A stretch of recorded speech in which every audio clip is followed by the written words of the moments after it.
Before we begin tonight's story, I'd love to know where you're listening from. Please share your location in the comments below. And if you enjoy calming bedtime journeys, don't forget to like this video and subscribe. It truly helps keep these stories alive. Now, settle in, breathe slowly, and let's drift back in time together. Imagine waking up in a world where your closest neighbor is 100 miles away, and your morning commute is a mountain ridge trail. That was reality for the mountain men of the 1830s. Those legendary trappers who could read the wilderness like we read text messages. Their forgotten skills kept them alive in America's most unforgiving landscapes. And honestly, what they pulled off was nothing short of miraculous. Before we start, if these stories help you sleep, hit like or subscribe. Where are you listening from tonight? Comment your location and time. I always check comments, and it's wild seeing folks from Tokyo to Toronto drifting off to the same story. Alright, tonight we're going back to the rugged world of the mountain men. But before we go anywhere, get comfortable. Like properly comfortable. Adjust your pillows. Pull that blanket up. Where we're going, you'll want to be settled in safe and warm. Your eyes open to a freezing Montana morning, 1834. The first thing that hits you isn't the cold, though that's brutal enough. It's the silence. Modern life is never this quiet. There's a stillness that makes your breath seem thunderous. The frost inside your shelter sparkles in dawn's first light, filtering through the smoke hole above. Each exhale creates a small cloud that hangs in the air before dissipating. You're lying on a bed of pine boughs covered with a buffalo robe, your rifle within arm's reach. Your back aches from the uneven ground beneath you.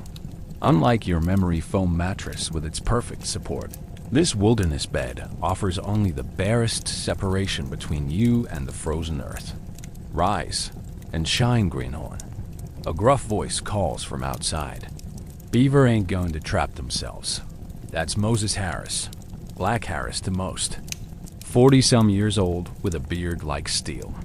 Wool and hands as gnarled as oak roots. A legend among trappers. Stories say he once killed 3 Blackfoot warriors with just his skinning knife after they ambushed him. You've been lucky enough to fall under his wing this season. You're first in the mountains. Coming, you mumble, your throat dry from the smoky air inside your brush shelter. You roll onto your side, every muscle protesting. Your shelter isn't much, just a simple lean-to made of branches and pine boughs. But compared to sleeping under the open sky, it's a palace. It took you less than an hour to build using skills Harris taught you. The mountain men could throw up basic shelters in minutes, a critical skill when the weather turned deadly without warning. Your clothes from yesterday are frozen stiff where you hung them to dry. Lovely. You pull them on anyway, the fabric cracking as it bends. They'll thaw and soften with your body heat soon enough. Modern outdoor gear with its Scoriax and synthetic insulation would be a miracle here, but you make do with what you have. Buckskin pants, a wool shirt, and a furlin capote coat. Outside, the world is painted in silver and blue. The thermometer doesn't exist yet, but you guess. It's maybe 15 below zero. Your breath streams away like dragon smoke. Harris already has a small fire going, melting snow in a blackened coffee pot. Thought you might sleep. Till spring, he says, not looking up from the fire. Coffee will be ready soon. Best drink in creation, especially when it's cold enough to freeze the balls off a brass monkey. You grunt in response, still not fully awake. The smell of the coffee is heavenly, though, rich and bitter and promising warmth. Most mountain men considered coffee a necessity, not a luxury. Some would go without food before they'd go without coffee.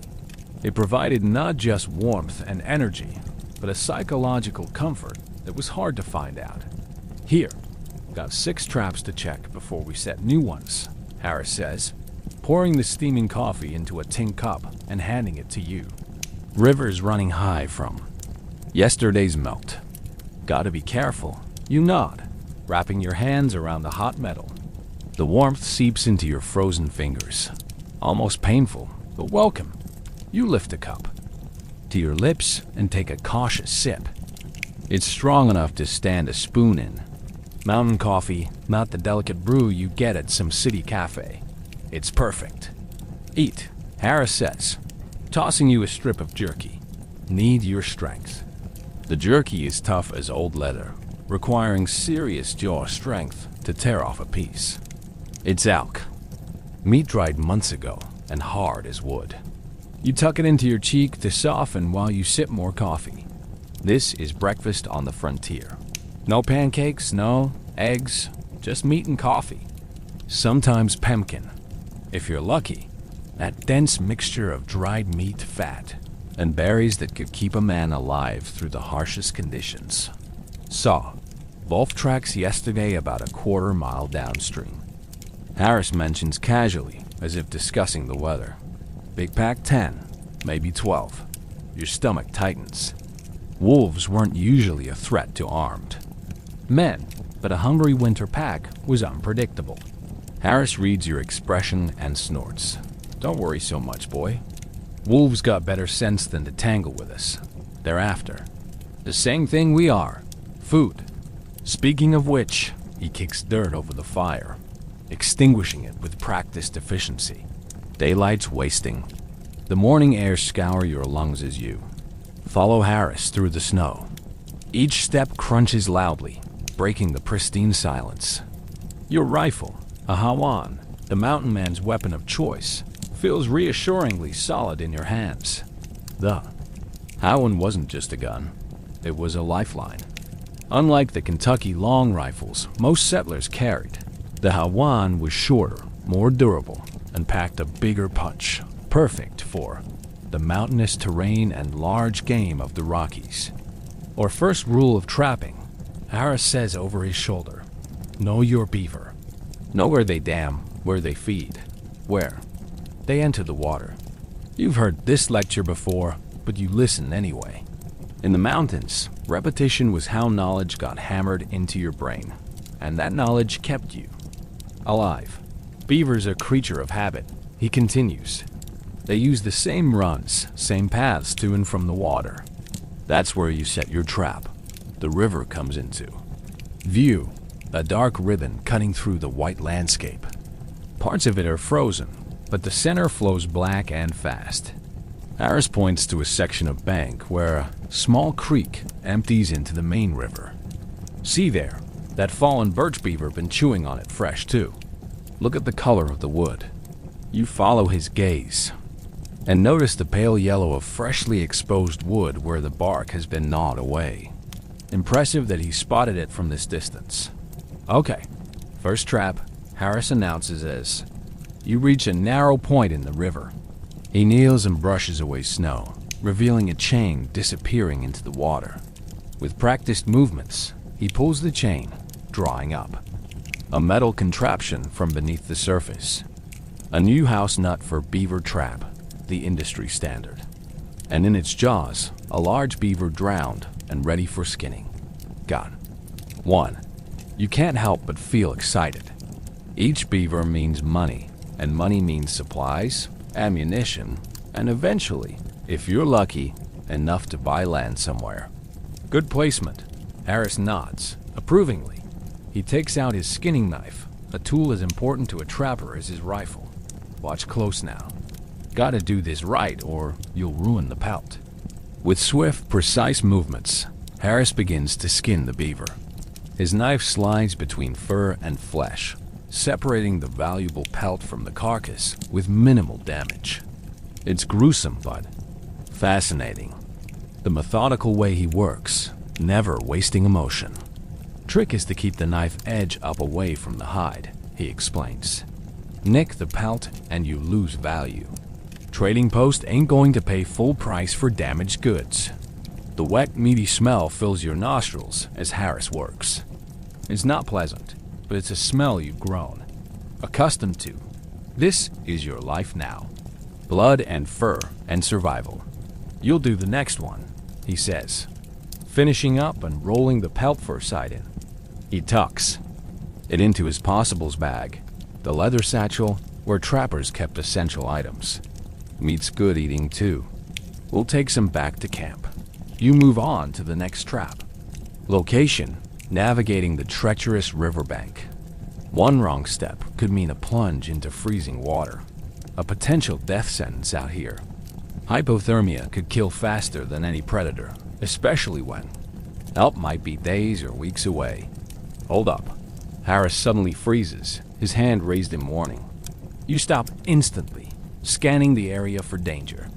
Grizzly, he whispers, pointing to a set of massive tracks in the snow. Big male from the size passed through maybe an hour ago. Your heart hammers against your ribs. Grizzlies were the undisputed kings of the Rockies, capable of killing a man with a single swipe. Even experienced mountain men feared them. What do we do, you whisper back. We stay alert, Harris says. Simply, and we make noise. Grizzly don't want to meet us any more than we want to meet him. Most bears that kill men do it because they got surprised. He begins to talk louder as you continue, occasionally shouting or singing snatches of Bordy songs. You join in, feeling slightly foolish, but not foolish enough to question his wisdom. At the second trap site, you find another beaver. As promised, Harris watches as you attempt to skin it. Your first cuts are hesitant, unsure. Commit to the cut, Harris advises. Timid knife makes a mess. Be bold, but careful. You adjust your grip and try again, focusing on keeping the blade away from the fur. It's harder than Harris made. But you manage to remove most of the pelt intact. Harris inspects your work with a critical eye. Not bad for a greenhorn, he consents. You'll get better, or you'll starve. Mountain has a way of teaching quick lessons. The next two traps are empty, and the fifth has been sprung without catching anything. Harris resets them with expert efficiency, showing you how to position the trap on a beaver run and secure it properly. Trap's gotta be underwater, he explains. Deep enough that the beaver drowns. Quick. Otherwise, the poor bastard might chew his own leg off to escape. Seen it happen. Beaver with 3 legs are wily as the devil himself. For bait, Harris pulls out a small wooden container from his possibles bag. Inside is a dark, pungent substance, castoreum, the oil from a beaver's scent gland mixed with various ingredients. Smells like hell, but beavers can't resist it. He grins, dabbing a small amount on a stick positioned above the reset trap. Think of it like putting up a no trespassing sign in beaver language. They come to investigate, and he makes a snapping motion with his hands. The last trap yields another beaver, a small one, but still valuable. You help Harris reset it, trying to mimic his precise movements. The metal is ice cold, numbing your fingers despite your leather gloves. How these men worked through winter with primitive gear seems almost superhuman. Now that's all for checking, Harris announces. Now we set new ones upstream. You follow him as he scouts new locations, studying the banks for signs of beaver activity. Nord trees, slides where beavers enter the water, and the remains of dams. It's detective work reading the subtle signs most people would miss entirely. There, Harris points to a narrow channel between 2 small islands. Perfect spot. Beavers gotta swim through there to reach that stand of aspens they've been feeding on. He wades into the frigid water, seemingly unbothered by the cold that would send most men into shock. Mountain men developed an almost supernatural tolerance for discomfort. Or perhaps they just accepted it as the cost of freedom. Trick is to disguise the human scent, Harris explains, dipping the trap in mud before setting it. Beavers got a nose that had put a bloodhound to shame. You help place 3 more traps in strategic locations, your hands numb and clumsy from the cold. By the time you finish, the sun has climbed higher, warming. the air slightly, but doing little to thaw your frozen extremities. Should head back, Harris decides, studying the sky. Weather's turning. You look up and notice dark clouds gathering over the western peaks. In the mountains, weather changed with terrifying speed. A clear morning could become a deadly blizzard by afternoon. How can you tell, you ask? Seeing nothing, obviously. Threatening in the clouds. Harris taps his nose. Smell it. Air's got that metallic taste. Snow's coming. Big storm too. Best be back at camp when it hits. You strain your senses, but detect nothing unusual. Still, you've learned to trust Harris's instincts. The mountain men developed a sixth sense for weather patterns. They had to. Being caught unprepared could be fatal. The trek back to camp is more difficult, laden down with beaver pelts and meat.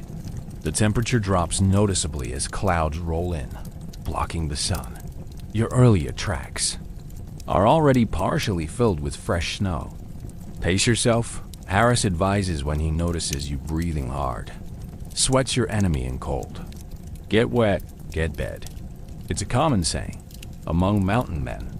In sub-zero temperatures, sweat-soaked clothing could freeze, rapidly lowering body temperature. Many an inexperienced trapper had died not from starvation or animal attacks, but from the simple mistake of overexertion, followed by rest in frigid conditions. When we get back, Harris says, I'll show you how to stretch and prepare those pelts. Got to do it.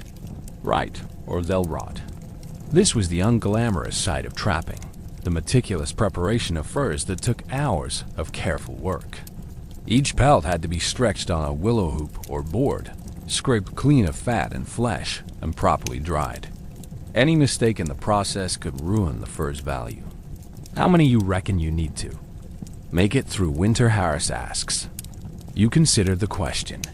Each beaver pelt fetched roughly $3 at the trading posts, a significant sum in the 1830s, but supplies were expensive in the mountains where everything had to be hauled in by mule train. 100 maybe. You venture, Harris snorts. Try 200 minimum. And that's if you're frugal. Winter's long up. Here, longer than you can imagine. The implication is clear. You need to work faster, trap more efficiently. Your survival depends on it. No welfare, no safety net, just your skills and determination standing between you and starvation. Camp comes into view just as the first snowflakes begin to fall. You've been out since dawn, and your body aches with fatigue, but there's no rest yet. The pelts need attention. Firewood needs gathering, and food needs preparing. The work of survival never ends. Good morning's work, Harris says as you drop your load of pelts near the fire pit. Your learning might make a mountain man of you. Yet from him, this qualifies as high praise. You feel a surge of pride despite your exhaustion. You're adapting, surviving in a world that kills the weak and unprepared. Your hands may be bloody, your muscles may scream in protest, but you're alive in the mountains. That's victory enough now, Harris says, pulling out his skinning knife again. Let me show you how to turn these green hides into something a man can sell. The snow falls harder as he begins the demonstration. But inside your crude shelter with fire warming your face and hard-earned pelts at your feet, you feel something unexpected. Contentment. This life is brutal and unforgiving. But there's a raw honesty to it that you've never found in civilization. As Harris works, he begins to tell you stories of his years in the mountains, tales of narrow escapes, of great rendezvous where hundreds of trappers gathered to trade and celebrate, of winters so harsh they had to eat their moccasins to survive. 1824 winter came early, he recalls, his knife never stopping its methodical scraping. Got caught up near the Yellowstone with nothing but my rifle and the clothes on my back, snow up to my armpits. No shelter, no food. Thought I was done for. You lean in, captivated despite your fatigue. These stories were the oral history of the mountains. passed from veteran to greenhorn, carrying the hard-won wisdom that kept men alive. What happened, you prompt, when he falls silent? Harris grins, revealing a gap where two teeth should be. Found a bear den. Bear was hibernating, fat as a priest after Easter. Well, one of us wasn't going to see spring. He shrugs. I'm still here. You can't help but laugh at his matter-of-fact delivery. This is mountain man humor, dark, understated, and laced with the constant awareness of mortality. The snowfall thickens outside, creating a white curtain around your small camp, but you're prepared. Shelter secure. Fire burning, food available. Harris has taught you well these past months. Tomorrow will bring more traps to check, more beaver to skin, more challenges to overcome. But tonight, as the wilderness disappears under a blanket of white, you've earned your place in this harsh, beautiful world. Your hands may be stained with blood and your body weary beyond words, but you're becoming something new. A man of the mountains, tested by nature and found worthy. The soft hiss of snow falling on the fire creates a gentle rhythm as Harris continues his story. Unlike your modern bedroom with its artificial silence, this wilderness night is alive with subtle sounds, the crackle of flames, the whisper of wind, the occasional crack of a branch surrendering to the weight of snow. You feel your eyelids growing.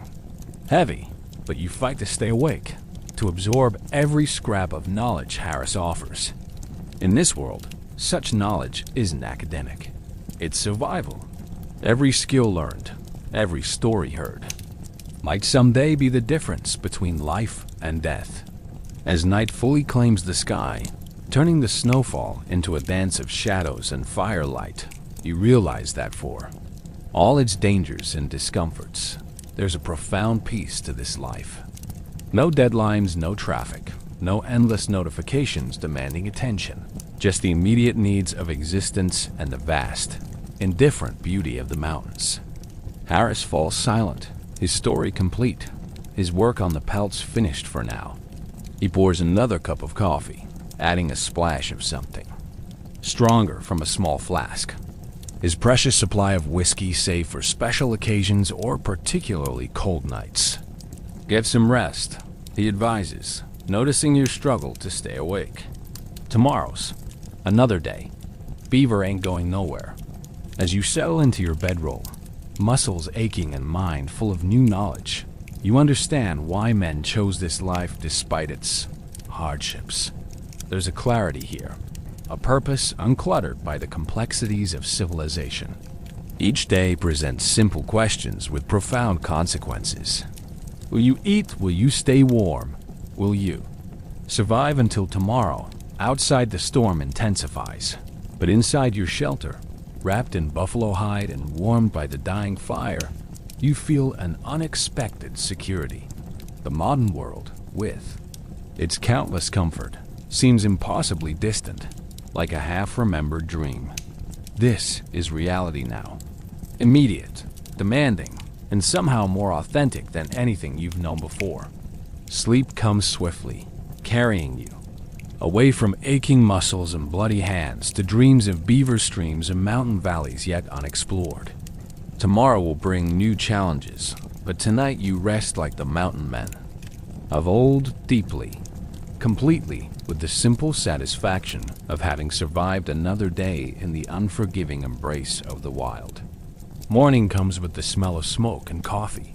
The storm passed some time in the night, leaving behind a world transformed by snow. Everything gleams bright enough to hurt your eyes. You roll over in your bedroll, every muscle screaming in protest. Up and at 'em, greenhorn.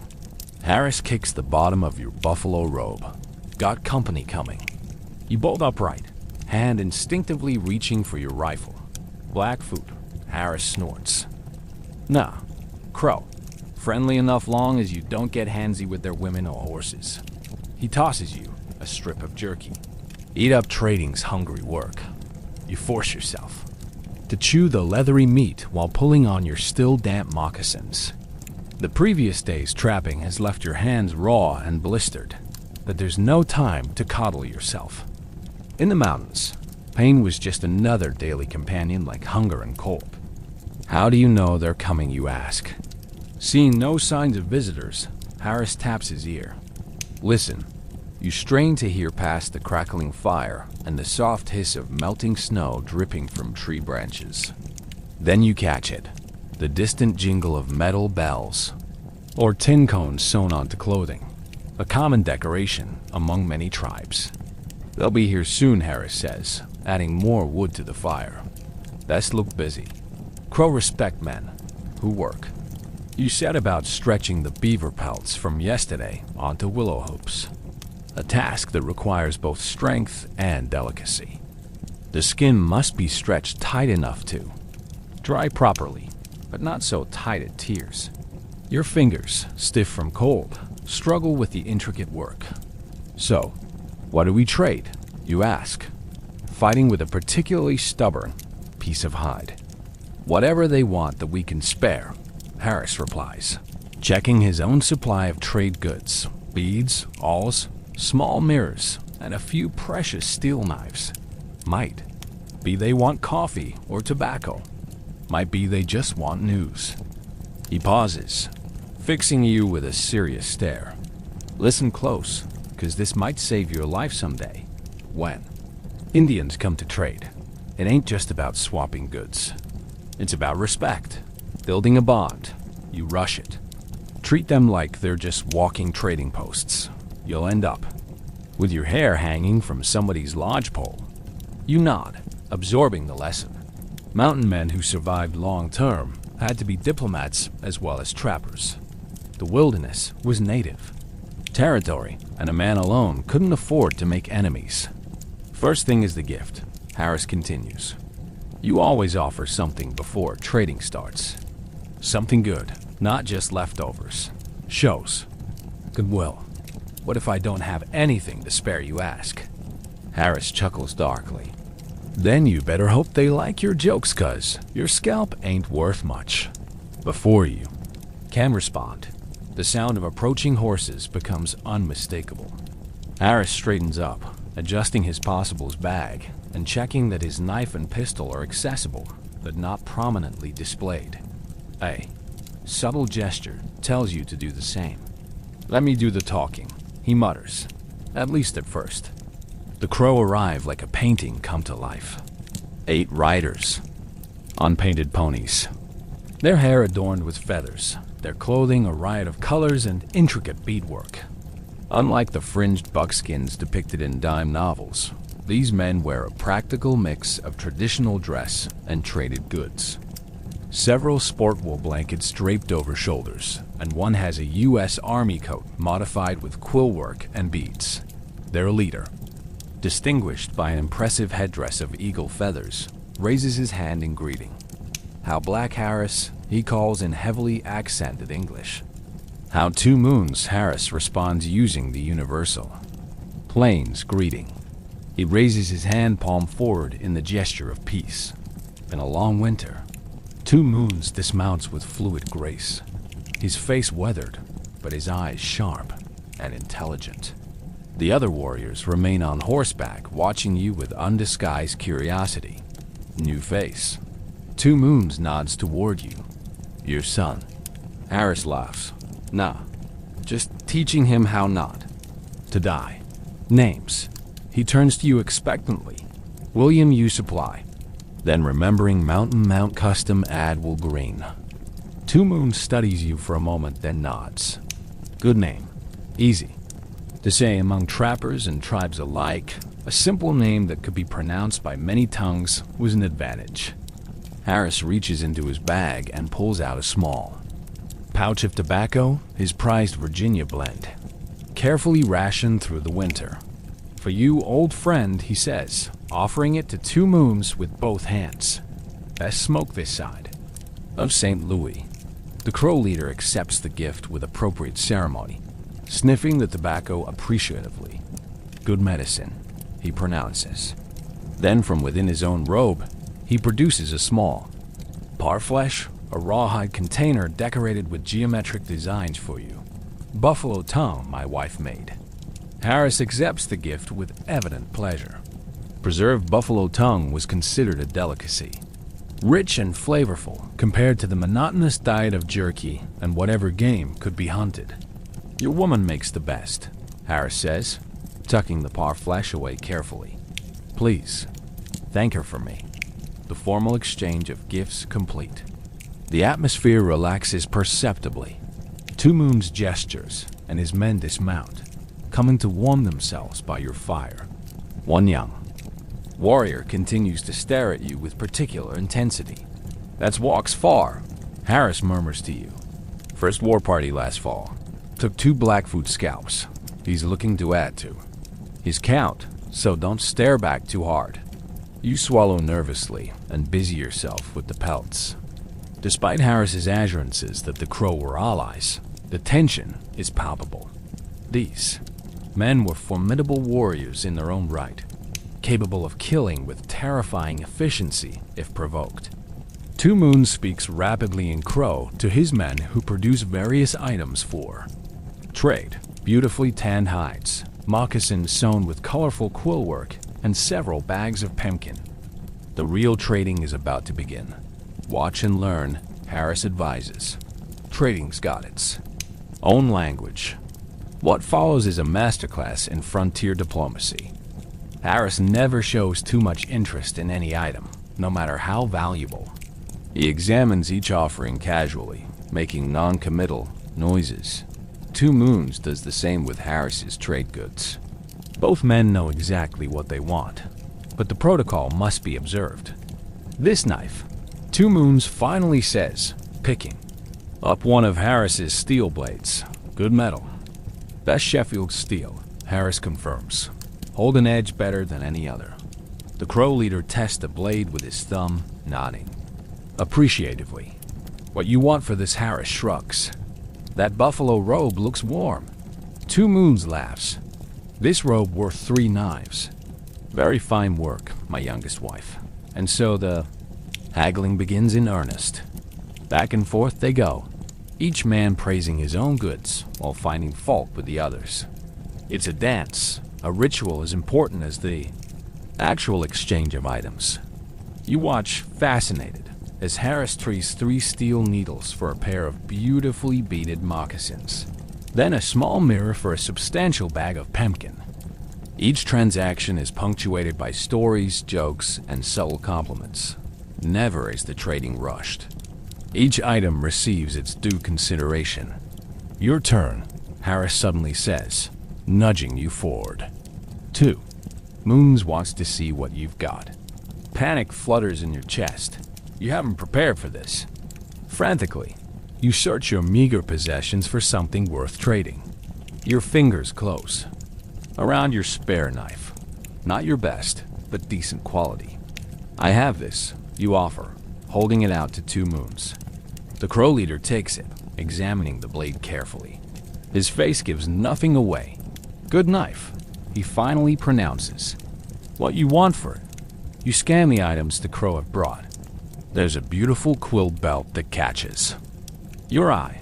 You sense it's worth far more than your knife. Instead, you point to a smaller item. A leather pouch filled with what looks like dried berries. What are those, you ask? Choke cherries. Two Moons replies. Good medicine for winter sickness. Make tea. You nod, trying to appear knowledgeable. I would trade my knife for that. Two Moons considers, then nods. Fair trade. You know how to use. When you hesitate, he explains, boil in water, drink when sick. Good for cough, good for belly. You accept. The pouch? Feeling oddly proud of completing your first trade. Harris gives you an approving nod when Two Moons isn't looking. The trading continues for another hour, a leisurely process, interspersed with conversation and the sharing of news. You learn that a party of American Fur Company men was attacked by Blackfoot 2 moons ago, losing 3 trappers and most of their winter take. The Crow themselves had skirmished with Sioux war parties, pushing into their hunting grounds. 2 of their young men had been killed. A serious blow, too. A small bad sign. Two Moons says gravely. Sioux moving west. Many guns. Many warriors. Harris nods. Equally serious government pushing them from the east. Everybody's getting squeezed. This was the reality of the changing frontier. Tribes being displaced by white settlement pushed into other tribes' territories, creating a deadly domino effect of conflict. The mountain men caught in the middle had to navigate these complex tribal politics just to survive. You hunt beaver, Two Moons asks, eyeing your stretched pelts. Some, Harris replies cautiously. Beaver trapping was a sensitive subject with many tribes who increasingly recognized that the mountain men were depleting a valuable resource. Two Moons makes a sweeping gesture toward the mountains. Our hunting grounds. Many beaver. You trap. You trade with us. Yes. No take the fort. Harris doesn't commit immediately. Your beaver, your territory, he acknowledges. But the company expects pelts. Company not here. Two Moons points out reasonably. We hear Blackfoot here. The implication is clear. The Crow are offering protection in exchange for first rights to trade. We can work something out, Harris. Consents. Some for you, some for the fort. Two Moons nods. Satisfied with this compromise, more words are exchanged. Arrangements made for future meetings. Throughout it all, you observe the careful balance Harris maintains. Respectful but not subservient. Friendly but not overly familiar. It's diplomatic tightrope walking of the highest order. As the trading winds down, one of the younger Crow not walks far, but another whose name you didn't catch approaches you directly. He points to your rifle, then to himself, making his interest clear. He wants to see. You're Howen. Harris translates unnecessarily. You hesitate. A man's rifle was his life out here. Not something casually handed over to strangers, but refusing could be taken as an insult. Just let him look, Harris advises quietly. Don't give it to him loaded. Carefully, you check that the rifle is unloaded before passing it to the young warrior. He accepts it with reverent hands, admiring the octagonal barrel and the brass fittings. His fingers trace the wooden stock worn smooth by use. Good medicine, he says in halting English. Kill. Buffalo far away. You nod. Yes, good for buffalo, good for elk. The warrior raises the rifle to his shoulder, sighting along the barrel toward a distant tree. His form is perfect, clearly familiar with firearms. After a moment, he hands it back to you with obvious reluctance. Someday I get rifle like this, he says. Trade many horses. Nod. Understanding his desire. For the Plains tribes, adopting firearms wasn't just about having better weapons. It was about survival in a changing world. Those without guns were increasingly at the mercy of those who had them. Two Moons gives a command and his men begin mounting up. The trading is over.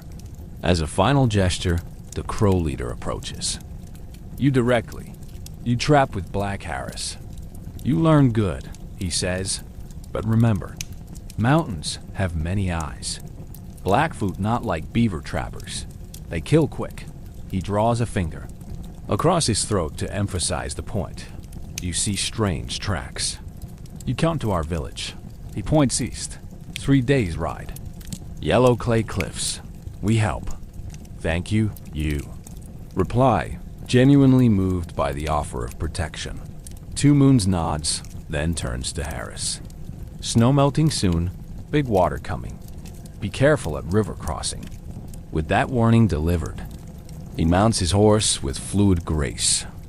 The Crow band departs as they arrived in a jingle of metal ornaments and a flash of colorful blankets against the snow. Within minutes, they've disappeared into the trees. Well, Harris says, settling back by the fire, that was educational. They seemed friendlier than I expected, you admit. Harris snorts. Of course they were. We're on their good side. You should see them when they're not feeling so charitable. He taps his chest where a barely visible scar peeks above his shirt collar. God, this from a Crow arrow about 10 years back. Misunderstanding about some horses. You swallow hard. But you said they were all eyes. They are now. Harris shrugs. Out here, alliances shift like river sand. Today's friend might be tomorrow's enemy, depending on who's got what and who's threatening whom. He pokes at the fire thoughtfully. 2 Moons is solid, though. Man of his word. If he says we can trap his territory and trade with his band, he'll stick to it. You digest this information, understanding better now the complex web of relationships that kept a mountain man alive. It wasn't just about skills and courage. It was about knowing who to trust, when to trade, and how to navigate the human terrain of the frontier. What he said about the Blackfoot, you begin wasn't exaggerating. Harris finishes grimly. They hate trappers worse than poison. Blame us for bringing disease, for taking beaver, for trading with their enemies. He spits into the fire. Can't really fault their logic. We have brought all those things. This was the moral ambiguity of frontier life laid bare. The mountain men were invaders in a sense, disrupting economies and ecologies that had existed for centuries. Yet they saw themselves as free men pursuing the right to make their way in an open wilderness. So what do we do if we encounter Blackfoot? You ask, pray they don't see us first. Harris says bluntly, if they do, and there's just a few, might be we can talk our way out. I speak enough of their tongue to be polite. If there's many, he shrugs. We run, hide, or fight. Not many other options. The casual way he discusses potential death sends a chill through you that has nothing to do with the mountain air. This was the reality behind the romantic myths. Constant vigilance, knowing that each day might be your last.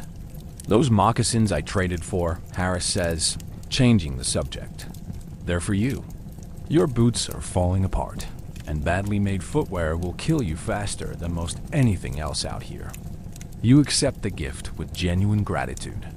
The moccasins are beautiful, lined with rabbit fur and beaded with blue and white designs.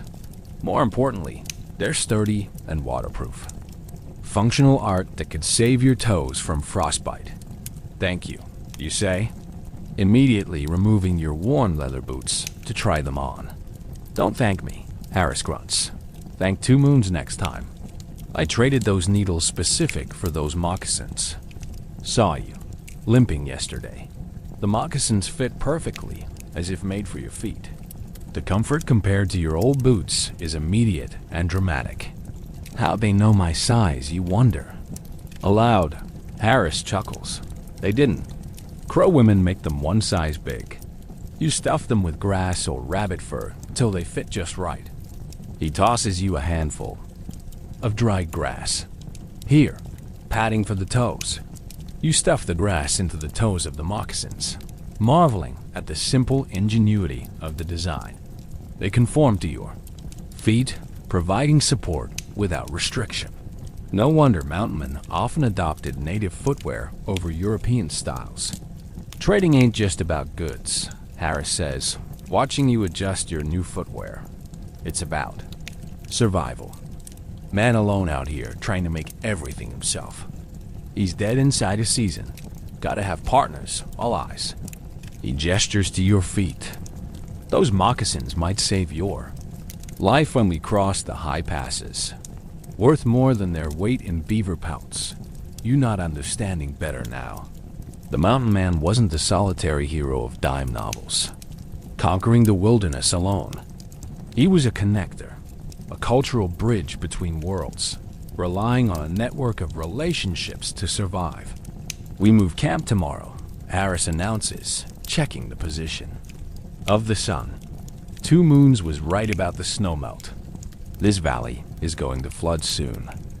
Need to get to higher ground before the trails turn to mud. You look around at the camp you've grown accustomed to. The lean-to shelters, the established fire pit, the familiar landmarks, the prospect of moving, of starting again somewhere new fills you with both excitement and apprehension. Where to? U.S. Harris points west toward a notch between two snow-capped peaks. There's a high valley about 2 days' travel. Good beaver. Good hunting, and easier to defend if trouble comes calling. He eyes the sky thoughtfully. Weather looks fair. We'll pack tonight. Head out at first light. You nod, already mentally, inventorying your meager possessions. In the mountains, a man traveled light or not at all. Everything had to earn its keep, justify the effort of carrying it over difficult terrain. Oh, those crow, you say after a moment's reflection. They're not what I expected. Harris raises an eyebrow. How so? They seem practical, smart, not like the savages in the stories. Harris spits disgustedly. Those stories are horseshit written by men who never set foot west of the Mississippi. Indians ain't savages, and they ain't noble mystics either. They're people. Some good, some bad. Most just trying to survive. Same as us. He fixes you with a hard stare. Remember that might save your life someday. You nod, chastened by the rebuke, but appreciating the wisdom behind it. The frontier was teaching you to see clearly, to shed preconceptions that could prove fatal in this unforgiving land. As you begin packing for tomorrow's journey, you reflect on how much you've already learned. Not just about trapping and trading, but about the complex human geography of the mountains. The wilderness demanded not only physical endurance, but also a kind of social intelligence, knowing who to trust, how to communicate across cultural divides, when to stand firm and when to compromise. These were the true skills of the mountain man, as essential to survival as fire-making or marksmanship. And like those more tangible abilities, they could only be acquired through experience, through trial and error in a landscape where errors were rarely forgiven. Night falls as you finish your preparations, transforming the snow-covered valley into a silver landscape under a rising moon. Tomorrow will bring new challenges, new territories to navigate. But tonight, with your belly full of traded pumpkin and your feet warm in chromocations, you feel a growing confidence in your ability to face whatever the mountains might throw at you. Harris, seasoned by decades in the wilderness, catches your expression and offers a rare smile. You're learning, Greenhorn. He says, might make a mountain man of you yet, coming from him. It's the highest praise imaginable. You sleep soundly that night, dreaming not of civilization's comforts, but of high valleys and beaver streams, of successful trades and new allies in a vast wild land that's slowly becoming home. Dawn breaks with a symphony of birdsong. The forest around. You stirs to life as you and Harris finish breaking camp. You've become efficient at this nomadic routine. Shelters dismantled, fire properly extinguished, all traces of your presence minimized. Not just to leave no trace, but because in these mountains, leaving obvious signs of your passing was like sending an engraved invitation to trouble. Ready, Harris asks, securing the last bundle to his pack horse. You've packed the lighter than you thought possible. Your entire life now contained in a bedroll, possible bag, and a few strategically tied bundles. Ready. You confirm, adjusting your new moccasins. The chromate footwear already feels like part of your feet, conforming perfectly to every contour. The journey west is arduous, climbing steadily into higher elevations. The trails, if they can be called that, are often little more than game paths winding through dense forest and across rocky slopes. Harris leads with the confidence of a man reading a well-marked map, though no such luxury exists. His mental geography, built through years of exploration, guides you through passes and around obstacles, invisible to your untrained eye. See that notch? Harris points to a V-shaped cut between two peaks ahead. That's Thunder Pass. Valley we want is just beyond. You study the distant landmark, trying to commit it to memory. Mountain men navigated by such features. Distinctive peaks, unusual rock formations, river confluences. In a landscape without signposts, These natural markers were their compass points. By midday, you've gained significant elevation. The air thins noticeably, each breath delivering less satisfaction to your lungs. You fight the urge to pant, knowing it would only waste precious energy. "Hold up," Harris suddenly whispers, raising his hand in the universal sign to stop. You freeze instantly, eyes scanning for danger. Harris points silently to a clearing ahead. Through the trees, you spot movement. A small herd of elk grazing peacefully, unaware of your presence. Your stomach tightens with anticipation. Fresh meat would be a welcome change from jerky and pemmican. With practiced stealth, Harris slips his rifle from its scabbard. He motions for you to stay put, then begins a careful stalk toward the clearing. You watch, mesmerized by his skill. Despite his size and age, he moves with remarkable silence, each footstep placed with deliberate care. The lead cow suddenly raises her head, nostrils flaring. Harris freezes mid-step, becoming part of the landscape. Long seconds pass as the elk surveys her surroundings. Eventually, satisfied there's no threat, she returns to grazing. Harris continues his approach, using trees for cover, moving only when the wind rustles branches to mask any sound. You lose sight of him for a moment. Then the sharp crack of his rifle shatters the mountain's silence. The herd bolts in panic, but one cow stumbles, then collapses. A clean shot. Harris emerges from the trees, already reloading his Howen with practiced efficiency. He beckons you forward. That's dinner, he announces with satisfaction as you reach him. And breakfast, lunch, and dinner for the next wall, too. The elk lies still, a small entry wound visible behind. Her shoulder, a perfect heart shot, clean, quick, humane. You've seen Harris pass up shots he wasn't confident in, explaining that wounding an animal that escapes to die slowly was both cruel and wasteful. Better get to work before the scavengers show up, Harris says, unsheathing his hunting knife. I'll show you how to break her down proper. What follows is a masterclass in frontier butchery. Harris works with practiced precision, showing you exactly where to cut to maximize the usable meat while minimizing waste. Always thank the animal.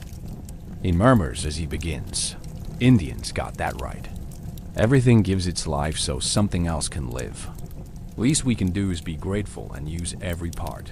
You watch carefully as he demonstrates how to skin the elk without puncturing the hide, a valuable resource in itself. The hide would become clothing, containers, or trade goods. Nothing would be wasted. Now you try, Harris says, handing you his knife and guiding your hands to the proper position. Firm pressure, but gentle. Follow the natural seams between muscle groups. Your first cuts are clumsy, but Harris corrects you patiently. Not so deep there. That's it. Now angle the blade this way to follow the bone. The work is bloody and exhausting, but oddly satisfying. This is sustenance in its most direct form. No middleman, no processing plants, just you and the animal and the knife.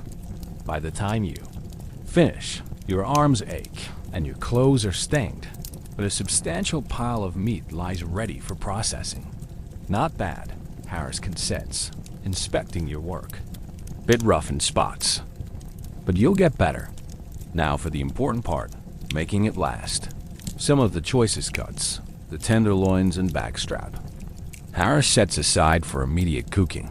The rest he begins to slice into thin strips. Out here, fresh meats are luxury. He explains, most of this needs to be preserved. Some will smoke, some will dry, and some, he grins, will make into pemmican. Best trail food ever invented. As you help slice the meat, Harris explains the process. Pemmican's simple, but takes work. Dry the meat till it's brittle. Pound it to powder. Mix with rendered fat and berries if you've got them.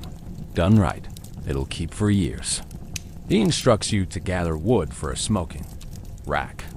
While he continues processing, by the time you return with an armload of green branches, He's constructed a simple frame over which the meat strips will be draped. All low heat, lots of smoke. He directs as you build a fire beneath the rack. Want to dry it, not cook it. As the meat begins to smoke, Harris turns, his attention to rendering fat. He carefully cuts chunks of tallow from around the elk's kidneys, the highest quality fat. This here is the gold, he explains, placing the fat in your camp kettle. Cleanest fat on the animal. Melts down smooth. Aw, gee, why taste? The process is time-consuming but methodical. While the meat smokes, the fat renders slowly over. A separate small fire, transforming from solid chunks to clear liquid gold. Harris occasionally skims impurities from the surface with a wooden spoon. My first winter in the mountains, Harris reminisces as he works. I damn near starved because I didn't know how to preserve meat proper. Shot a deer. Ate when I could. Rest spoiled before I knew it. Learned quick after that. The afternoon stretches into evening as the preservation work continues. Harris rotates the meat strips occasionally, ensuring even drying. The smell is intoxicating, smoky, savory, primal. Company coming, Harris suddenly announces, though you've heard nothing. Moments later, you detect the distant sound of horses approaching. Your hand moves instinctively toward your rifle. Easy, Harris cautions. That'll be Jackson's bunch. They trap the next valley over. Sure enough, 3 riders soon appear on the trail below. They approach openly, hands visible, the frontier etiquette that distinguished friend from foe. As they draw closer, Harris raises a hand in greeting. About time you showed up, he calls. Thought the Blackfoot might have got you. The lead rider, a weathered man perhaps older than Harris, laughs. Takes more than Blackfoot to put old Caleb Jackson under. Smelled your smoke from a mile off.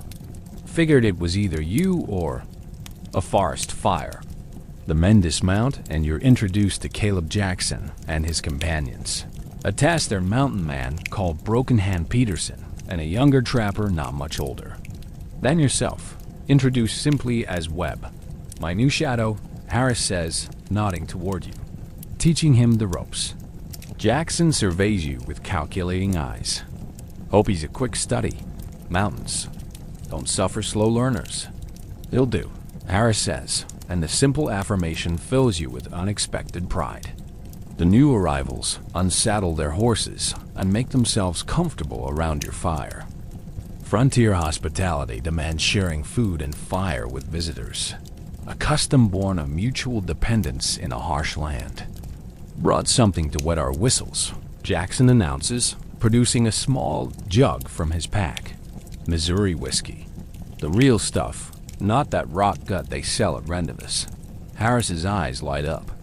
Alcohol was a rare luxury in the mountains, carefully rationed and saved for special occasions. Well, now that changes the complexion of the evening. Jackson passes the jug, and each man takes a modest swig, even in celebration. Wasting precious spirits was foolish.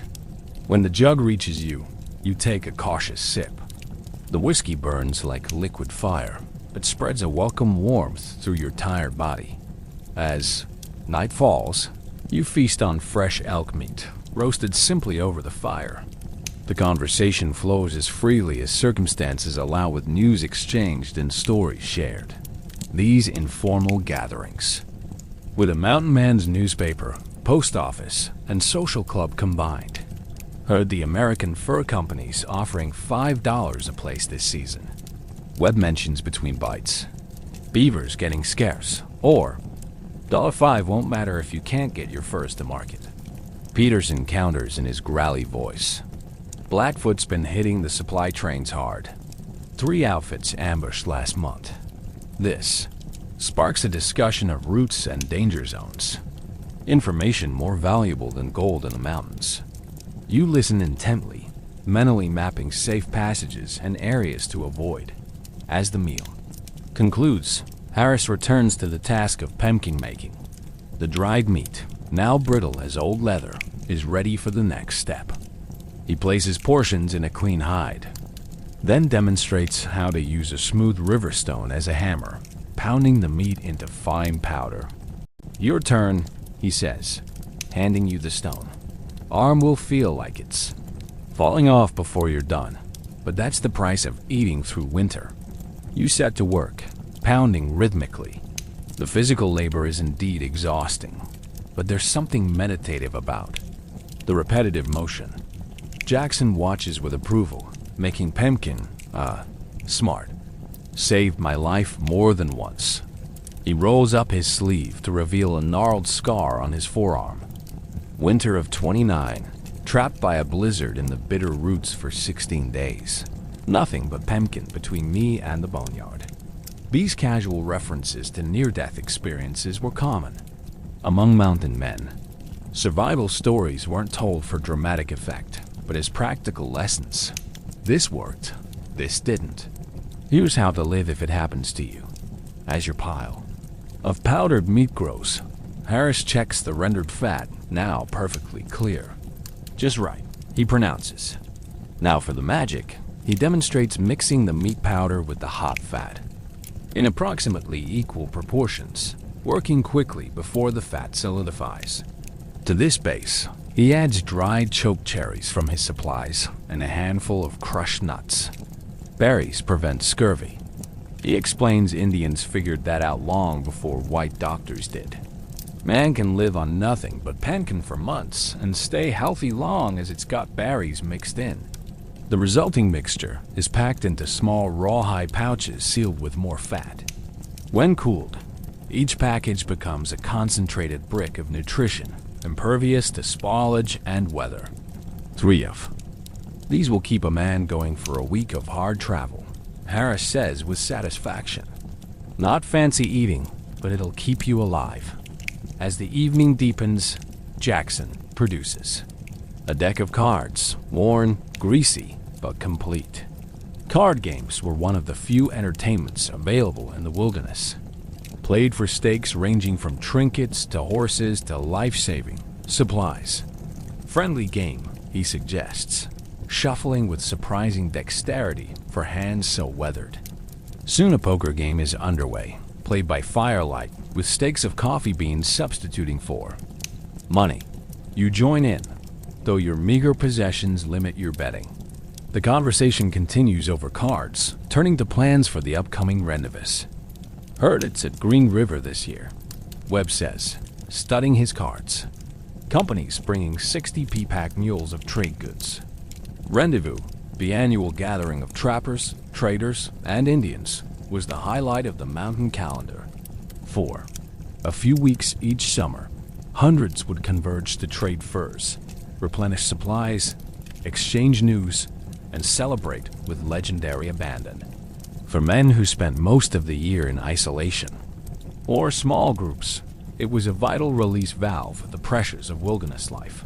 Planning to attend, Harris asks Jackson. "Wouldn't miss it," the older trapper replies. "Got 3 years worth of beaver to trade.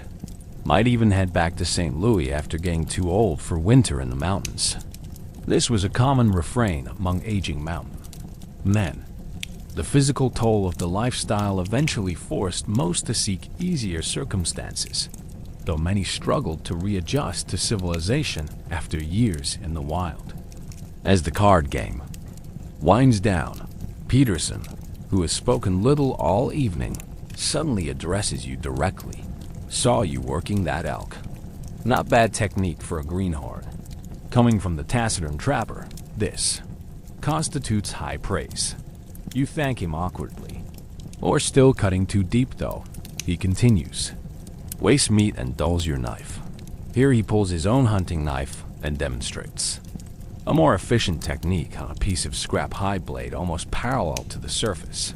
Let the edge do the work. Save your strength for when you need it. This casual sharing of knowledge was how wilderness skills passed from veteran to novice. No formal instruction, just observation, correction, and practice under the critical eyes of those who had survived long enough to become experts. As the night grows late, the conversation turns to the spiritual side of mountain life. Webb, the youngest of Jackson's group, recounts his strange experience during his first solo hunt. Was tracking a bull elk up near Thunderhead Peak. He begins, his voice dropping. Got caught in a storm like nothing I ever seen. Lightning hitting all around me. Took shelter under an overhang, and there was paintings on the rock. Old paintings, Indian magic, I guess. Spend the night there. Had dreams so real, I could taste them. No one scoffs at his story. The mountains had a way of producing experiences that defied rational explanation. Most trappers, regardless of their background, developed a hybrid spirituality that incorporated both European and native elements, a respect for forces beyond human understanding. Indians believe the thunder beings live in those peaks, Harris comments. Powerful medicine. Dangerous to disturb. The conversation might seem superstitious to outsiders, but in the wilderness, where death could come from 100 different directions, respecting local beliefs was just another survival strategy. Many a trapper had been saved by knowledge passed down through native traditions. Which plants healed, which waters were safe to drink, how to read weather patterns specific to certain valleys. As the fire burns down to coals, Jackson's group prepares to continue their journey. Despite the late hour, they prefer traveling in the cool of night through certain territories. Blackfoot don't like moving after dark, Jackson explains. Too many bad spirits about. Makes for safer passage. Before departing, he presents Harris with a small leather pouch. Almost forgot. Found this plant you were looking for. Old medicine woman at the Flathead camp showed me where it grows. Harris accepts the gift with obvious gratitude. Later, he explains to you that the plant, a particular type of root, makes a tea that eases his rheumatism. A painful souvenir of decades spent sleeping on cold ground. After Jackson's party disappears. Into the darkness, you and Harris add the final batches of pemmican to your supplies. The day's work has yielded enough preserved meat to last weeks. An investment of labor.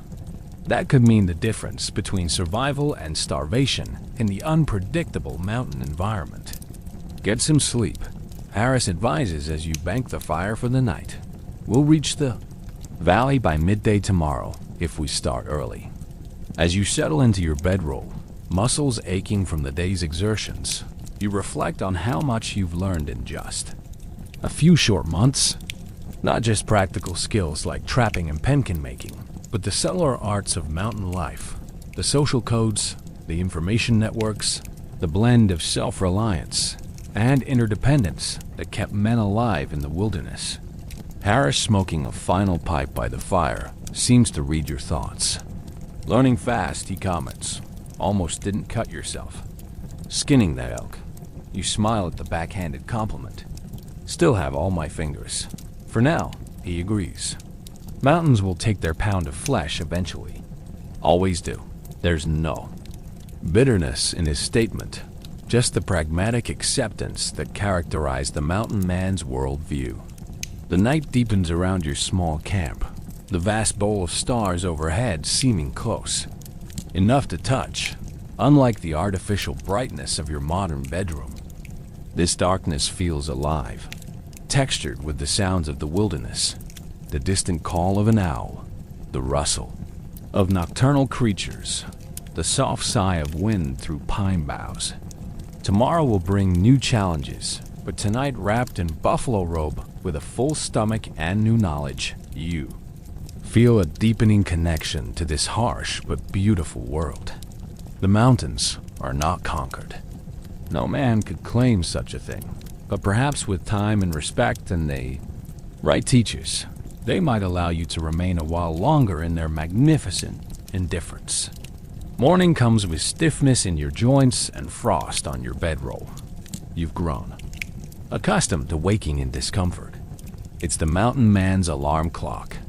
Harris is already up, nursing a small fire and studying the sky with concern. Don't like those clouds, he mutters as you join him by the fire. Weather's turning. You follow his gaze to the western horizon. What seemed like harmless wisps at first glance now register as something more ominous. Dark smudges spreading across the blue, moving fast with the high altitude winds. Storm, you ask, accepting the tin cup of coffee he offers. Big one. From the look, we need to push hard. Reach that valley before it hits. Harris kicks dirt over the fire after filling his own cup. No time for breakfast beyond coffee. Wheel. Eat while we ride. You pack quickly, muscles working on automatic after months of the same routine. The horses sense the urgency, stamping nervously as you secure your gear. Animals know when bad weather approaches, long before humans catch on. The trail steepens as you continue toward Thunder Pass. What began as a relatively easy forest path turns into a grueling switchback climb over loose shale and exposed rock faces. The horses struggle in spots, forcing you to dismount and lead them through the trickiest sections.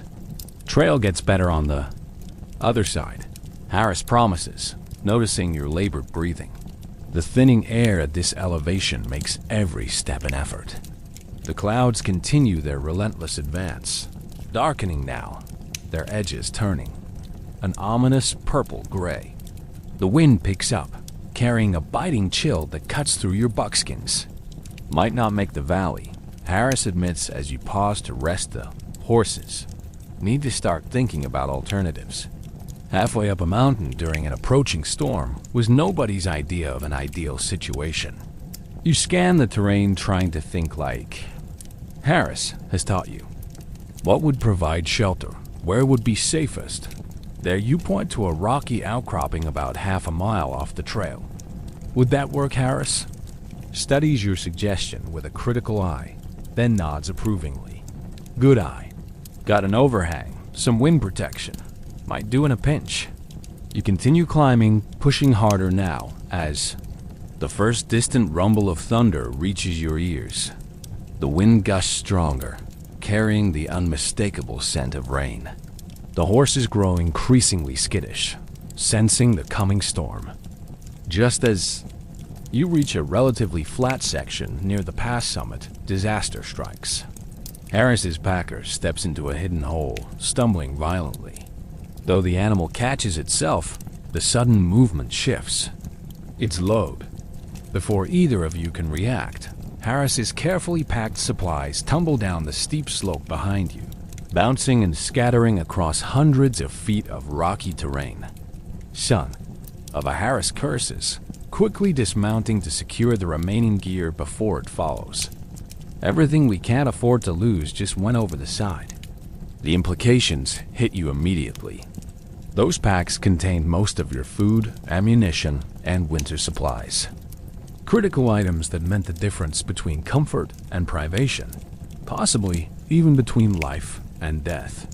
Harris surveys the scattered gear with a practiced eye. Most of it looks recoverable, but it'll take time we don't have with this storm coming. He makes a quick decision. I'll go after the supplies. You push onto that outcropping you spotted. Start setting up shelter. I'll join you there. Shouldn't we stick together, you ask? Uneasy about separating in deteriorating conditions. Can't risk losing those supplies, Harris says firmly. You've learned enough to handle yourself for a few hours. Take my horse. Leave yours for me to pack recovered gear. There's no time to argue. Harris transfers his rifle and a few essentials to a small pack, gives you brief directions to the outcropping, then starts picking his way down the treacherous slope. You watch him for a moment, admiring the sure-footed confidence with which he navigates terrain that would make a mountain goat pause. Don't wait on me if the storm hits full force, he calls back. Get shelter built and fire started while you still can. With that, he disappears around a bend, leaving you alone on the windswept mountainside. You take a deep breath, fighting down a flutter of anxiety. This is the first time you've been truly on your own since joining Harris. The responsibility sits heavy on your shoulders. Leading both remaining horses, you make your way toward the outcropping. The wind strengthens with each passing minute, now carrying occasional fat droplets of rain, harbingers of the deluge to come. The temperature drops noticeably, the mountain's way of announcing that this storm means business. By the time you reach the outcropping, the sky has transformed completely. What began as scattered clouds has become a rolling, seething mass of darkness that swallows the sun. The distant thunder has become a constant rumble, punctuated by sharper cracks that echo across the peaks. You secure the horses in a natural enclosure formed by fallen boulders where they'll have some protection from the elements. Then you assess your shelter options. The outcropping does indeed have a promising overhang. Not quite a cave, but a significant lip of stone that projects outward, creating a semi-protected space beneath. Okay, you mutter to yourself, recalling Harris's lessons on emergency shelters. Need to close in the sides, create a windbreak, set up a fire reflector. You begin gathering materials, fallen branches, pine boughs, rocks of suitable size. The rain increases from scattered drops to a steady patter, adding urgency to your work. Your hands move with growing confidence, muscle memory taking over as you implement techniques Harris drilled into you during calmer days. First, a framework of sturdy branches to extend the natural shelter. These you lash together using rawhide strips from your possible bag. Next, a layer of pine boughs arranged in overlapping rows like shingles to shed water. Around the sides, a combination of stones and more branches creates a windbreak, leaving only a small opening facing away from the prevailing wind.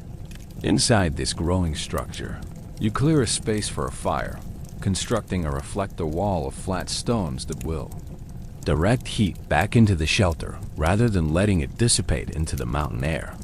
Every step is accompanied by Harris's voice in your head. Higher on that side. Pack those boughs tighter. Leave a smoke hole or you'll suffocate yourself. The rain becomes a steady downpour as you work. Your clothes grow sodden, then begin to chill you as the temperature continues to drop. Fingers growing numb. You force yourself to work faster. A mountain storm in autumn could easily bring snow, especially at this elevation. Hypothermia was a constant threat, claiming unwary travelers who underestimated the mountain's capacity for sudden lethal cold. By the time the shelter takes recognizable form, you're shivering uncontrollably. Getting a fire started becomes your next urgent priority. You gather tinder and kindling, protecting it under your coat as you carry it to the shelter.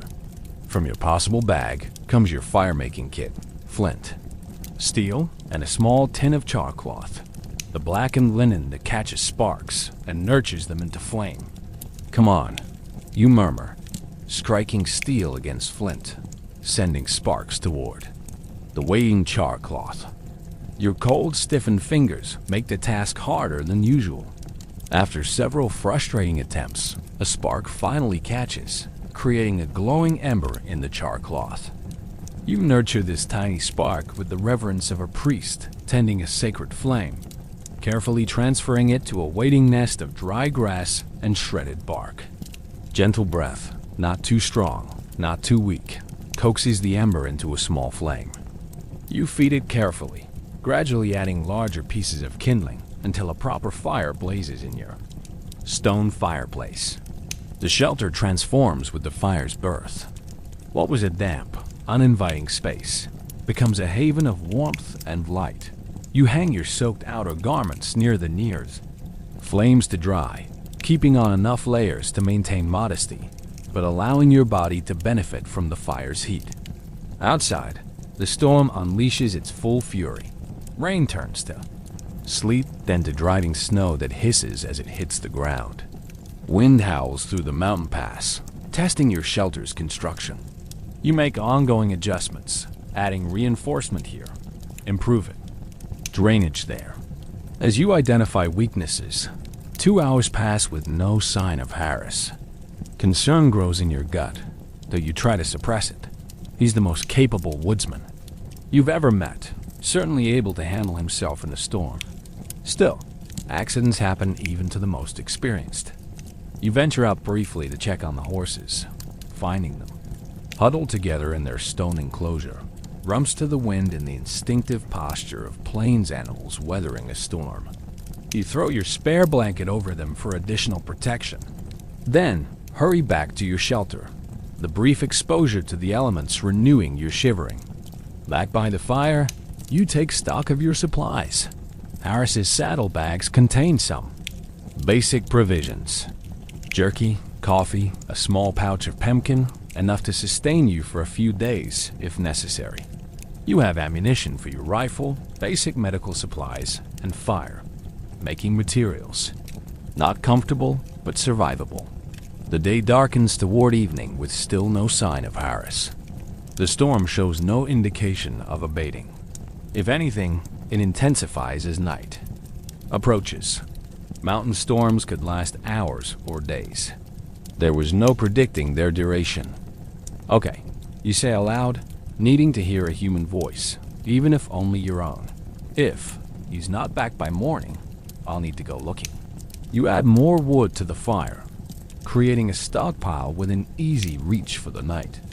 Sleep would be fitful, at best requiring regular waking to maintain the flames. Cold and exposure killed more mountain men than Indians or grizzlies combined, a fact Harris had impressed upon you early in your training. As darkness falls completely, transforming your shelter into a small island of firelight in an ocean of howling blackness, your thoughts turn to Harris. Where was he had? He recovered the supplies, found shelter of his own, or had the mountain claimed another victim, adding his name to the long list of those who ventured into the wilderness, never to return. You shake off such morbid speculation. Harris was too skilled, too stubborn to succumb easily. More likely, he'd found shelter lower down the slope, perhaps in the forest, where tree cover would provide natural protection. The night deepens. You maintain the fire, dozing in short bursts between tending the flames. The storm continues its assault, rattling your shelter and driving snow through even the smallest gaps in your construction. You make ongoing improvements, learning through trial what works and what doesn't. This practical education, gained through direct experience rather than instruction, was the mountain man's true schooling. Sometime in the night's darkest hours, over the wind's howl, you detect a new sound, a shout, human and nearby. You scramble to the shelter's entrance, peering into the storm-lashed darkness. Harris, you call voice nearly lost in the wind. Here comes the faint reply. Following the sound, you spot a figure struggling up the slope toward your shelter, bent against the wind's force. You rush out, fighting the gale to reach him. It's indeed Harris, snow-covered and exhausted, but alive. Together, you stagger back to the shelter, where the fire's warmth provides immediate blessed relief.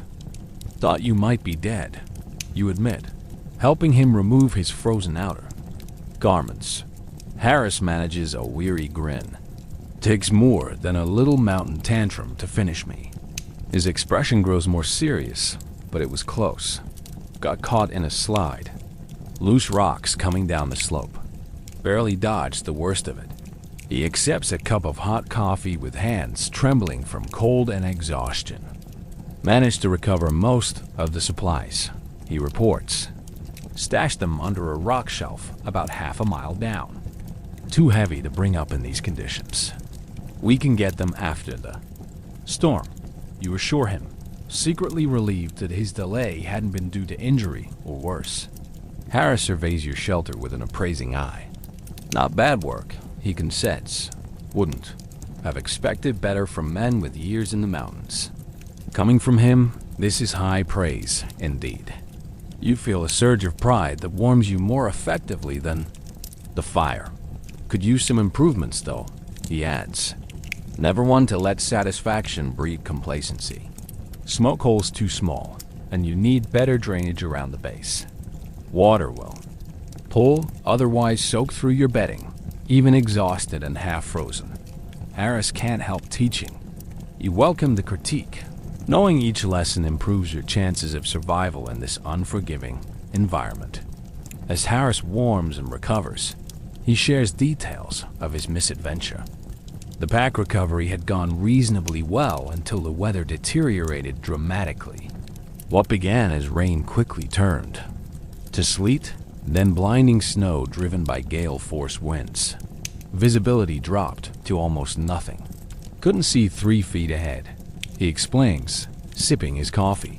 Started back up the slope. Anyway, figuring I'd rather freeze moving than sitting still. That's when the slide hit. Tons of rock and shale breaking loose above me. He describes diving behind an outcropping just as the main force of the slide thundered past, close enough that rocks were bouncing off my back. He says with the casual tone mountain men often used when recounting near-death experiences. After the slide, disoriented and increasingly cold, Harris had nearly taken a wrong turn that would have led him away from your position.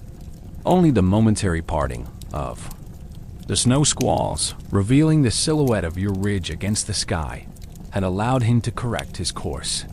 Saw the firelight soon after, he concludes, like a lighthouse in a storm. Good job keeping it bright. The simple acknowledgement means more than any elaborate praise. In the mountains, actions spoke louder than words, and keeping a strong fire during a storm was one of the most fundamental survival skills. As the night progresses, the storm begins to abate. The wind's howl diminishes to a moaning sigh, then to occasional gusts. The driving snow thins, then stops entirely, leaving behind an eerie silence broken only by the gentle crackle of your fire. Storms breaking, Harris observes, peering out at the night sky, now visible through patches in the clouds. Stars coming out. Temperature will drop hard now. This was a weather pattern familiar to mountain dwellers. The clearing after a storm often brought the coldest temperatures as the cloud cover that trapped warmth dissipated, allowing heat to escape into the vast emptiness of the night sky. Better reinforce the shelter, Harris suggests, and build up the fire. It'll be bitter by dawn. Despite your exhaustion, you help Harris gather additional insulation materials. More pine boughs, dry grass where you can find it, anything to create dead air spaces that would trap body heat. The mountain man's approach to cold was proactive. Prepare before you feel the full force of dropping temperatures. In the morning, we'll reassess, Harris says as you both finally settle by the fire. Might push onto the valley if the trails pass. Might need to stay. Put another day if there's too much snow. This flexibility was another essential trait of the mountain man. Rigid plans killed. Adaptability survived. Nature dictated the terms and the whys. Trapper adjusted accordingly. The remainder of the night passes in relative comfort. Your improved shelter keeping the worst of the cold at bay. You take turns tending the fire, each grabbing a few hours of uninterrupted rest. By the time dawn approaches, you feel reasonably restored despite the previous day's orals.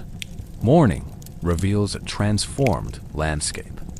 Every surface bears a coating of fresh snow, not deep, but enough to obscure trail markers and change familiar landmarks. The sun rises into a crystal clear sky, its light almost painfully bright as it reflects off the pristine white covering. Beautiful, you murmur, taking in the scene from the shelter entrance. And dangerous, Harris adds practically. Snow hides, deadfalls, loose rocks, all sorts of hazards. We'll move slow today. Test each step. After a breakfast of jerky and coffee, you dismantle the shelter, another mountain man practice. Leaving a structure intact was considered wasteful and potentially dangerous, as it might collapse on future travelers seeking refuge in the same spot. Always leave a place better than you found it. Harris instructs as you work. Next man through might be in worse shape than you were. With the campsite restored to its natural state, You begin the careful journey down to recover the cached supplies. The going is treacherous, the fresh snow concealing icy patches and unstable ground. Several times one or both of you slip, saved from serious falls only by quick reflexes and mutual assistance. You locate the supply cache without difficulty, finding the packs remarkably intact despite their tumbling descent. Together, you reorganize and repack, then begin the slow climb back toward Thunderass. Valley's still our best bet, Harris decides, studying the terrain ahead. Trail should improve once we're over the pass. 2, maybe 3 hours travel if we push steady. The next hours prove Harris right about the snow's dangers. What would have been a challenging but straightforward hike becomes a constant negotiation with treacherous footing. Every step requires attention. Every slope presents hidden hazards. The mountain, beautiful in its winter dress, demands a lethal price for carelessness. By midday, you reach Thunder Pass itself, a narrow gap between towering rock faces, swept relatively clear of snow by the same winds that had driven yesterday's storm. Standing in the pass, you're rewarded with your first view of the valley beyond. A broad, sheltered expanse nestled between protective mountain arms. Home for the winter, Harris announces, gesturing toward the distant valley floor. Good water, good hunting, natural shelter. Many a trapper's wintered there over the years. You study the valley with growing excitement. After the ordeal of the storm and the exposed mountainside, the protected valley looks like paradise. Pine forests provide both shelter and fuel. Meadows offer grazing for horses, and a river visible as a silver thread from this distance promises fish and beaver. The descent from the pass proves easier than the climb, though still demanding careful attention as you lose elevation. The snow thins, eventually giving way to mere patches in shaded areas. The air warms noticeably as you drop into the valley's protective embrace. By late afternoon, you reach the valley floor. Harris leads you to a spot he clearly knows well, a small clearing near a bend. In the river, sheltered by a natural amphitheater of rock that would block the worst winter winds, old broken hand Fitzpatrick showed me this spot. Oh, must be 15 years. Back, Harris reminisces as you unsaddle weary horses. Many are trappers sheltered here over the years. You notice stone fire rings, remnants of previous occupants. This wasn't wilderness in the sense of being untouched. It was wilderness in the mountain man's understanding, a place where humans visited but didn't dominate, where nature still held the upper hand despite occasional human presence. We'll build proper winter quarters tomorrow, Harris decides, surveying the site. For tonight, basic shelter will do. We earn some rest as you construct a simple lean-to and prepare an evening meal from your recovered supplies. You reflect on the lessons of the past 24 hours. The storm, the separation, the shelter building, each challenge had pushed you beyond what you thought yourself capable of. You'd made mistakes, certainly, but you'd survived. In the mountain man's world, that was the only grade that mattered. Harris, warming himself by the newly built fire, seems to read your thoughts. Did good up there, he says simply. Most greenhorns would have panicked being left alone in a storm like that. Almost. Did, you admit. He shakes his head. No, you worked the problem, built shelter, made fire, secured the horses. That's not panic. That's becoming a mountain man. The simple endorsement fills you with quiet pride. You're not just surviving in the wilderness now. You're beginning to understand it, to work with rather than against its harsh realities. As night falls, on the valley, bringing with it the distant howl of wolves and the first hard freeze since the storm, you settle into your bedroll with a new confidence. The mountains are still dangerous, still unforgiving of mistakes, but they're becoming comprehensible. A harsh teacher whose lessons once learned are never forgotten. Harris, smoking a final pipe before sleep, gazes thoughtfully into the fire. Winter's coming fast, he observes. Good time to be in this valley with shelter built and meat stored. He looks up at the star-filled sky. Mad. Time to be caught unprepared in these mountains. You nod, understanding the implicit lesson. In the wilderness, survival wasn't about conquering nature, an impossible task, but about respecting its power and adapting to its rhythms. The mountain men who lived longest weren't the strongest or the bravest, but the wisest. Those who learned to read the land, the sky, the subtle signs that spelled the difference between life and death. Tomorrow would bring the labor of building winter quarters, of preparing for the long, cold months ahead. But tonight, warm. By the fire in the sheltered valley, you've earned a moment of rest. A mountain man's simple reward for another day survived in the beautiful, brutal wilderness.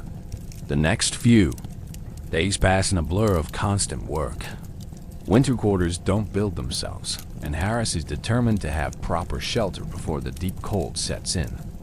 Together, you construct a more substantial cabin than you'd initially imagined. Not the crude lean-to you've been sleeping in, but a real mountain man's winter home. 3 things matter in winter quarters, Harris explains as you notch logs for the cabin walls. Tight construction to keep heat in, good drainage to keep water out, and proper placement to avoid slides and deadfalls. The site he's chosen meets all these requirements, high enough to avoid spring flooding, sheltered from avalanche paths, and positioned to catch morning sun while being protected from prevailing winds. Generations of trappers had refined such knowledge through brutal trial and error. By the 5th day, your cabin takes recognizable form. A simple rectangle of notched logs with a pitched roof, of poles covered with pine boughs, and finally a layer of earth. The floor is packed dirt, but Harris shows you how to create a raised sleeping platform that will keep you off the cold ground. A stone fireplace dominates one wall, constructed with the same care a city dweller might lavish on fine furniture. Fires your life in winter. Harris emphasizes, meticulously checking the draft. Get this wrong, you'll either freeze or suffocate.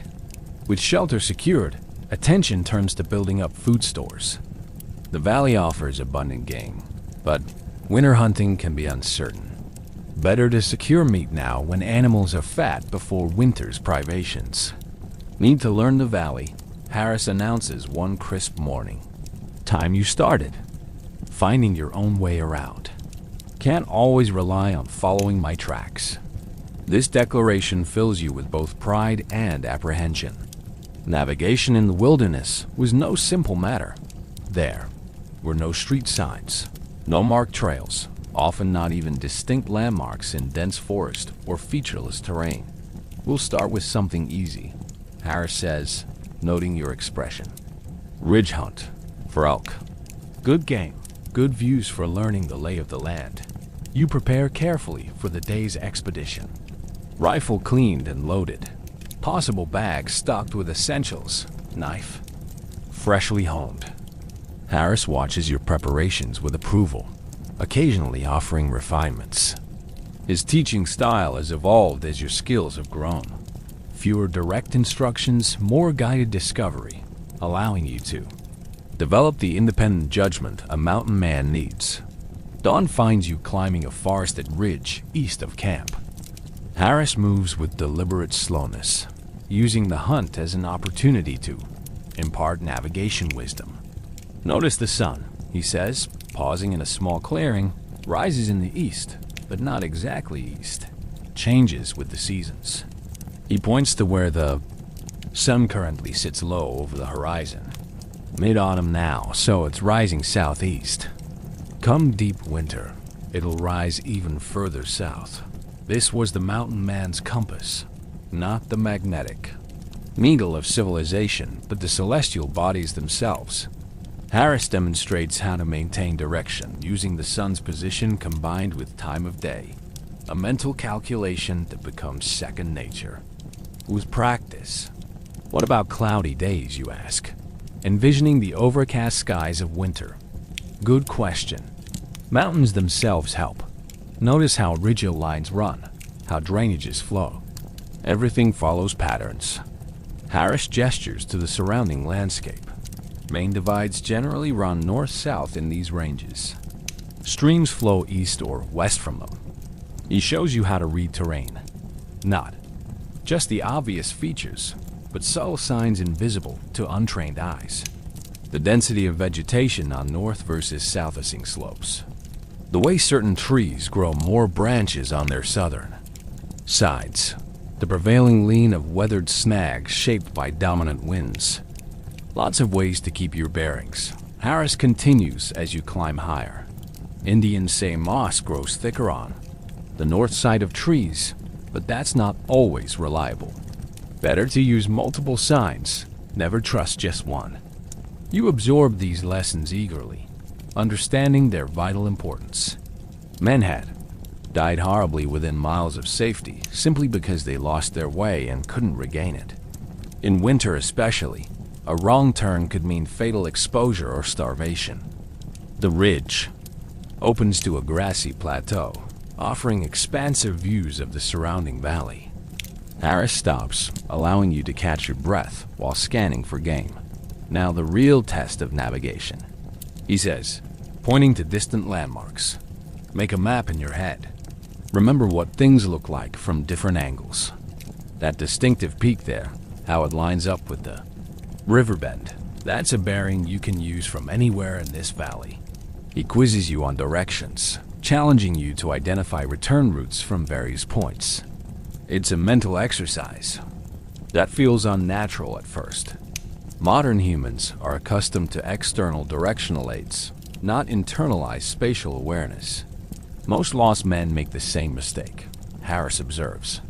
They panic, start moving, too fast. Don't take time to study where they are. Better to stop. Make camp if necessary. Get your bearings before continuing. You not filing away this wisdom. Patience, another. Survival trait that ran counter to instinct. When lost or in danger, the natural impulse was to act immediately, often making the situation worse. Movement catches your eye. A flash of tan against green at the far end of the plateau. Elk. A small herd grazing peacefully, unaware of your presence. Harris has already spotted them, signaling for absolute stillness. He studies the herd through narrowed eyes, assessing winds in our favor. He whispers, "Need to circle round, get closer, watch how I move, where I place my feet." What follows is a masterclass in stalking. Harris becomes almost invisible, using every contour of the land for concealment, freezing into absolute stillness when any animal raises its head. You follow, as best you can, mimicking his movements, learning through observation the art of moving unseen. The stalk takes over an hour to cover less than half a mile, painfully slow by civilized standards, but the patience of a hunter isn't measured by clocks. Finally, within effective rifle range, Harris gestures for you to take the shot. It's a significant moment. He's trusting your marksmanship with valuable meat. You ease into position, controlling your breathing as he taught you. The rifle feels natural against your shoulder. Now, an extension of your body rather than a foreign tool. You select your target, a young bull, not the herd leader, but a good compromise between meat quality and herd health. The hound roars, sending birds scattering from nearby trees. Through the drifting smoke, you see the elk stagger, then collapse. The rest of the herd bolts, disappearing into the forest with remarkable speed. For animals so large. Clean shot, Harris approves, already moving toward the fallen elk. Long hit, quick death, no wasted meat. The approval warms you despite the chill air. In the mountains, such practical skills earn more respect than any amount of book learning or social graces. A man who could put meat on the fire was valuable. One who couldn't was a liability field. Dressing the elk is now familiar work, though Harris still offers occasional refinements to your technique. As you work, he continues the navigation lesson, pointing out how the position of the sun has changed, how shadows have shifted, how these changes affect your perception of landmarks. Come winter, days get short fast, he warns, maybe. 6-7 hours of good light. Plan accordingly. Man caught out after dark in February has slim chances. With the elk properly dressed, you face the challenge of transporting several 100 lbs of meat back to camp. Harris shows you how to construct a simple travois, a triangular frame of poles that can be dragged behind you, distributing the weight to make it manageable. Indians been using these for centuries, he explains as you lash poles together. Simple but effective. One man can move what 4 men might carry. Loaded. With elk quarters, the toy proves its worth on the return journey. Though still physically demanding, it transforms an impossible task into merely a difficult one. You take turns pulling, using game trails where possible to ease the burden. The descent offers new navigation challenges. What seemed obvious climbing up becomes confusing going down. Landmarks appear different. Sight lines change. Familiar features disappear behind ridges. Harris uses these difficulties as teaching opportunities. Always look back regularly when traveling, he advises. Remember what the way home looks like. Different perspective coming and going. This habit turning to study the back trail becomes second nature as you practice it throughout the descent. It's one of many small disciplines that collectively constitute wilderness.